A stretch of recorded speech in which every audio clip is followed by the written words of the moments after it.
Caledonians in search of specialty foods and artisanal chocolates don't need to look any further than Frabjous Delights. Frabjous Delights is operated by Marshall Parker and Inga Kiss, who have brought their love of fine food and chocolate making from Boston to Nova Scotia. We moved to Halifax about 2 years ago, and I'm Canadian originally. I grew up in Toronto, and I moved to Europe, and then I moved to the UK, and then I was ready to come back to Canada. Both our sons ended up at university here, and we discovered Halifax and how beautiful it is. So we decided that when the opportunity presented itself, we would move here. And so that's how we ended up in Halifax. And about the shop, well, we started the chocolate company in Boston. And then when we moved here, we thought we'd see if we could turn it into a proper little shop and surround it with specialty food items that we love that we couldn't find in Halifax when we moved here. As for the unique name of the shop, I expended a lot of political capital on lobbying for the name, but the name is Frabjous Delights Specialty Foods, and it comes from Lewis Carroll's Jabberwocky poem. So it's a mashup word. It's a mashup of the words fair and fabulous and joyous. And the theme of the shop is we wanted to carry things that we love that we can't find in Halifax. But that's now been extended to our friends and family and our customers as well.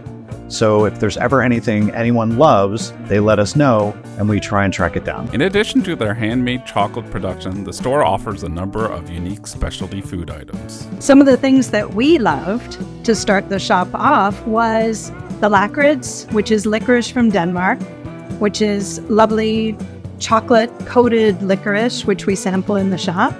So we were very happy to carry that here. And Effie's were oatcakes that we discovered when we were in Boston, and so we were very happy to bring them here. And then from our customers, there was a lady who brought me a jar and asked if I could find her this particular jam.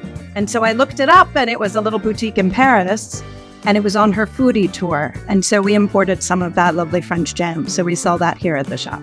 In addition to selling fine foods, the couple regularly invites customers for workshops, seminars, and tasting events. We're a little bit accidental shopkeepers, and we're very opportunistic.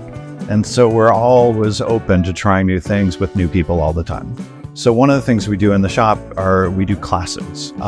So we did bring in different people, different experts in their fields, like aficionado will come in and conduct an oyster shucking class, or we've had Mike Delic from Compass Distillers come in and teach a mocktail class.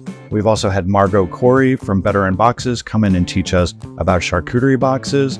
And we have other plans for doing sort of wine and cheese events in the future, and any other thing that presents itself, we're quite open to doing. Perhaps the source of the most pride is their house-made chocolates. Marshall and Inga produce their own chocolates focused on unique flavor profiles. It's a collaborative process. But I mean, we travel quite a bit, and so sometimes we'll find different ingredients in our travels. And we're like, oh, well, how would that work in chocolate? Or sometimes we were in Hawaii once, and they had a really interesting drink menu, and we picked up some of their ideas from that. And sometimes it's just a single ingredient. I mean, even from Halifax, we picked up a Haskap berry, which is something that we used for the first time. So I don't know. It's just kind of inspiration on the moment. I think I read an article about mango sticky rice, and so we ended up trying to do that in chocolate, and that's how we came up with it.